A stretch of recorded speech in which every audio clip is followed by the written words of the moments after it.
My name is Ranga Perera, and I am a private chef and an avid fly fisherman. The river is one of my teachers that gets me to be mindful of what's happening outside of my head and to just really take it in, because you know what? Tomorrow is not a guarantee. So when I fish with full heart.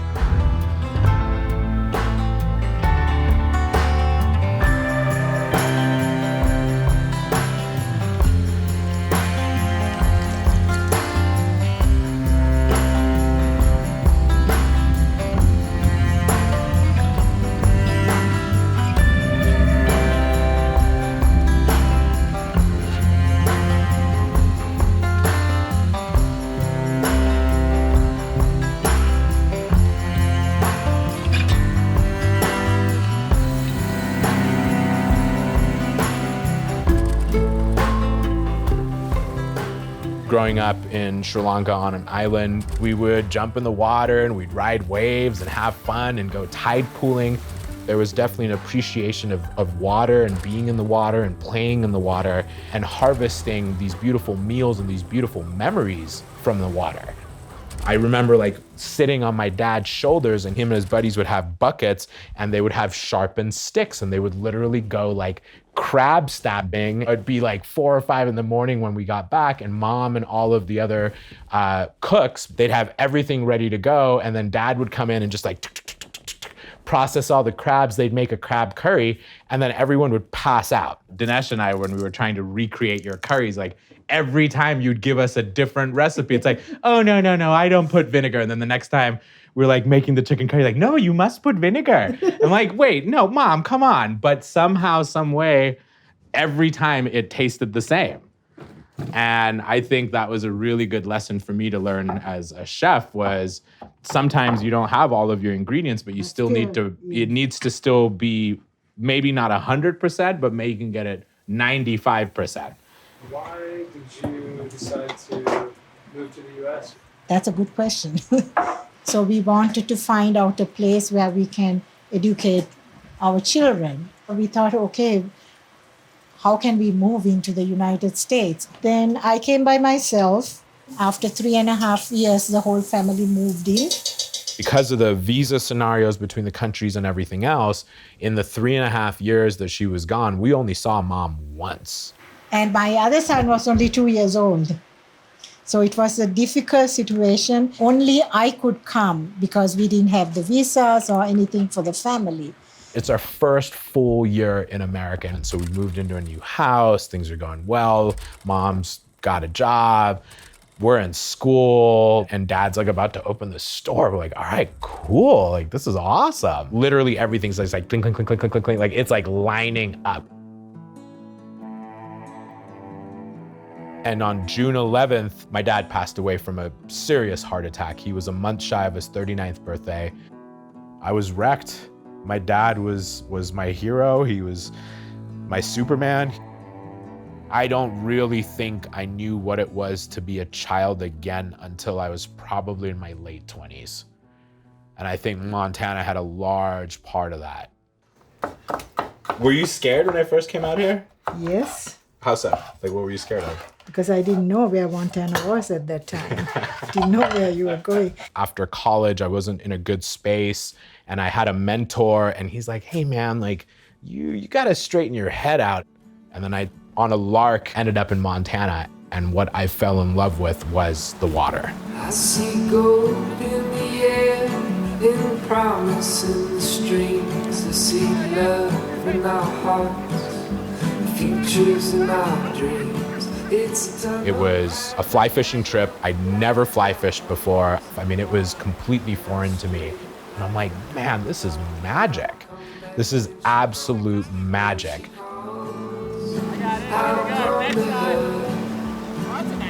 When she called, how come to her, I had a dream.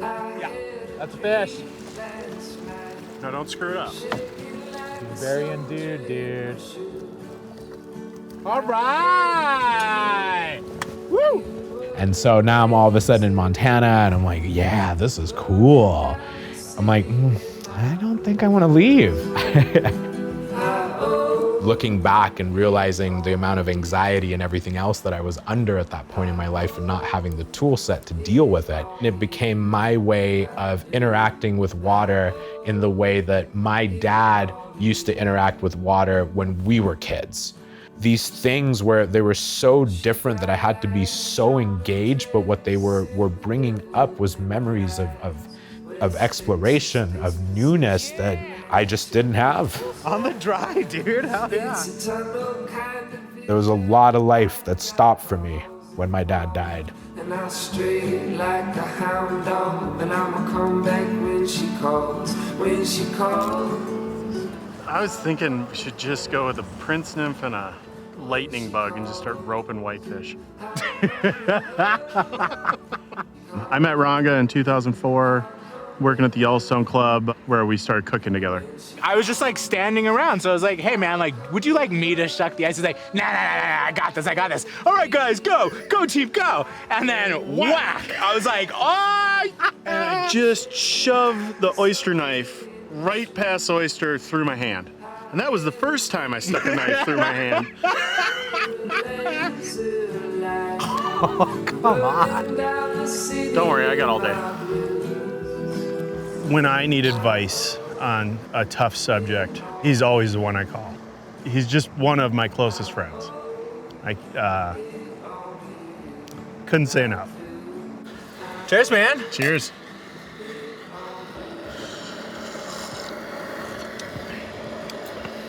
Oh, dang.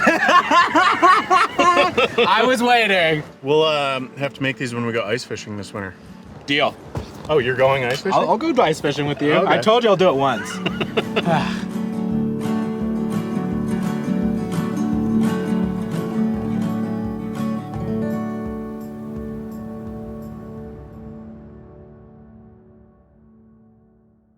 It was March 30th of 2017.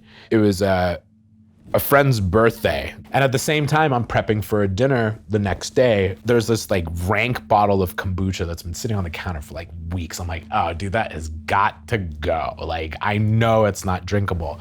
So in my rush to get cleaned up to meet my friend, I untwist the cap and it catches me off guard. I'm like, whoa! Like I like full on jump back. It was like a mini explosion.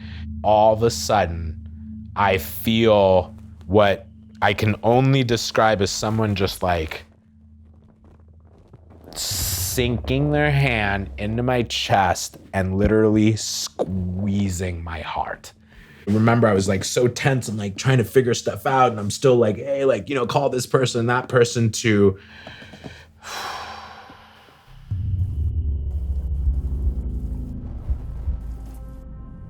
it was acceptance, but really it was surrender.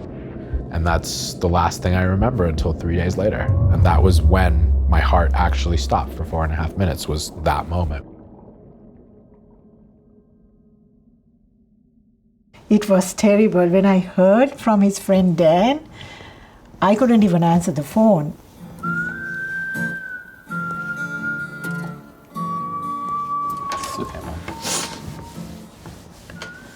And so in that time, my friends, my family, everyone just rallied. So, I remember just laying in bed thinking, I can't just sit around. I gotta go see him, or if there's anything I could do. And the nurse said that would be a good idea, play music or play a movie. Did the only thing I could do, is play The Big Lebowski. Big bearded guy in there just laughing and crying at the same time. Telling him that this is his favorite scene, and staying up all for 24 hours drinking the hospital coffee about ruined me. But I'd do it again. What really came up on so many ends was, well, what makes Ranga happy? It was memories, clearly, that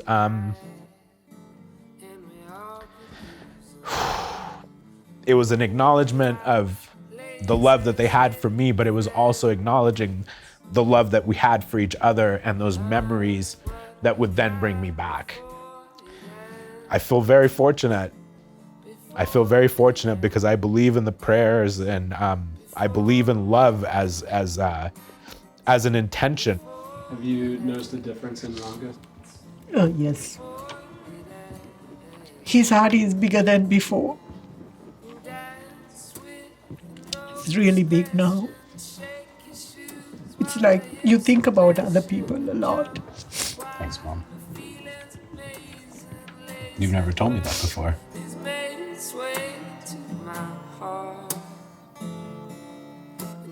It was the love that kept me alive, and it was the love that brought me back, and it was the love that propelled me to recovery. I consider it my wake-up call, and I consider it a gift. You'd asked me earlier, how my dad's death, what it did, and it shut me down. And really it was after the heart attack that finally I was like, okay, I'm gonna live with a full heart. It fuels me more to live the life that I wanna live because I was dead. It wasn't even the dying, but knowing that the cutoff point was 4 minutes and they went 4.5 minutes and still brought me back. I'm like, that's a 30-second window. And in that 30 seconds, I wouldn't have been here. Here comes the light show, honey. Don't you make a sound. Moonrise. Sitting in the hospital after everything happened, I can tell you that the driving force for me to hit rehab harder, to push a little bit more, it was definitely, when can I be back on the river? Like, when can I do this? And I was just waiting for the doctors. Hey, what about this week? What about this week? What about this week? I remember the first day I got on, it was probably 2 months after the heart attack. And I mean, my reaction time was probably 5 seconds too slow. I mean, I'd wrecked my body, and I'm now rebuilding my body. And I just remember how happy I was to just not be in a hospital room, to not be in 4 walls, like plugged into a bunch of stuff.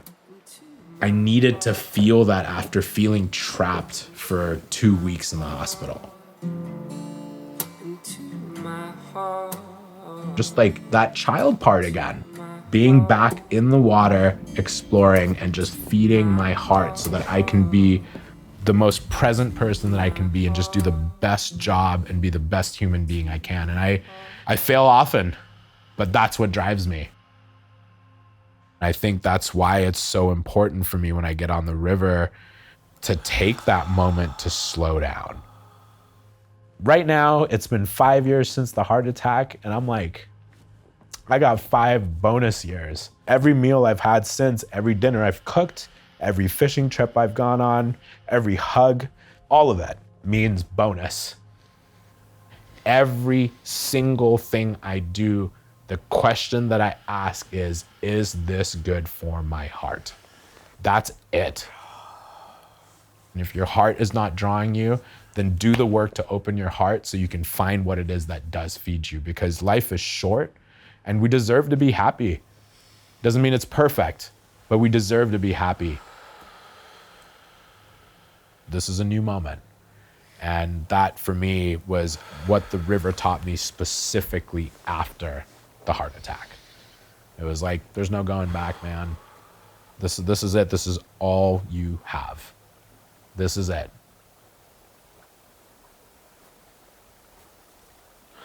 I want to keep growing. I want to be a better chef. I want to be a better human being. I want to be a better fisherman. And I want to be a more open heart.